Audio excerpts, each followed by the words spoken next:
Kuki khutlai paiba singna apikpa angang yaona Phajinkhiba Meitei tarukmak central amadi state force na kan-gadabani nattrabadi Meeyam Tuminna Leiroi haina Cocomi chekshin thamlakli.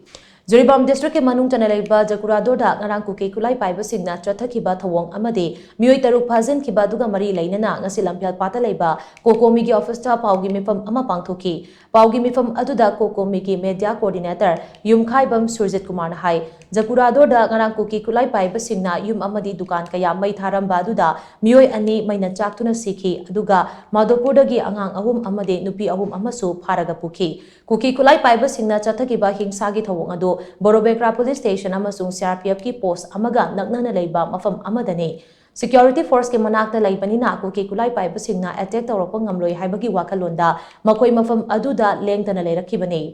Kuki khutlai paiba singna Phajinkhiba mioi taruk central amadi state force ki personal singna kan-gadabani nattrabadi Manipur gi Meeyam Tuminna Leiroi Meeyam gi achoba iho ama sem sarakani amaromda ngarang CRPF ki personal singna chathakiba thawong adu security force amana tawgadaba chapchaba mathoni ngarang CRPF na lawkiba thawdang adumak atoppa central force na mamangda lawramlabadi hauzik oiriba pibam asi yoramdabasu yai haina Surjit Kumar na makata na phongdokhi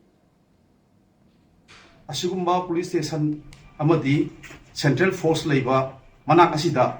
sumaina Kuki terrorist sanga kandaga dumaina attack tarokane se khunja singna su thajarudaba maram oiragana saigi madal mokoi posai yondana hotel famdana koi leijabani adumai thajana sangakpa dumba Kuki terrorist kanguna sangakpa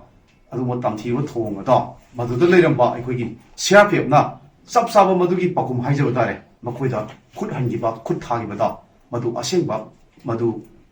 security magi mission ngaksen magi madu terrorism gi oiba thabak sathriba kanguda tawhiba thaba ado tasengba madu sabsaba tawhum thokba thabak ne habase Cocomi amadi ekoi iramdam si leba myam lawje Kuki terrorist kanguna phagriba adugumba nufi angang yaona mioi taru phagibase ekoi central amadi state force na masi kanunabagi thotangsi athu gutamda ekoi lakhut pigidabani aduga loyena makhoibu kallaga magi mungda sinabagi thotangsi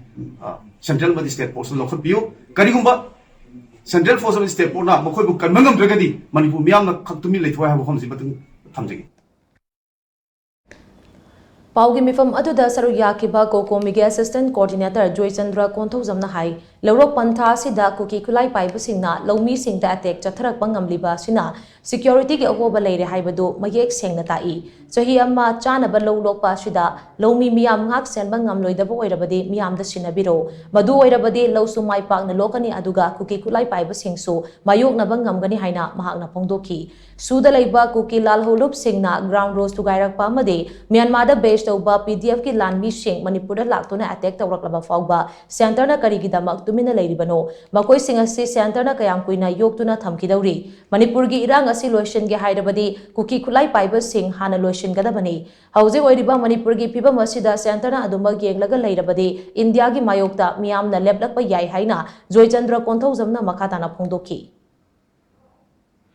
Lansina maram oiraga aikoigi Manipur gi singya tamyada aikoigi lebibe isini inaw singna aikoi minna khungsing na lebiu haina Cocomi site gi appeal tawjege maram di karigino haiba matamda terrorist aikoigi adugun laba terrorist singna aikoi sahi amada sagadaba phosingje masi lokpe yaroi haibagi wakalonda aikoigi singya tamyada leiriba low urubi singsida nongoi matang khapthar paibse masi aikoi tsena nasigi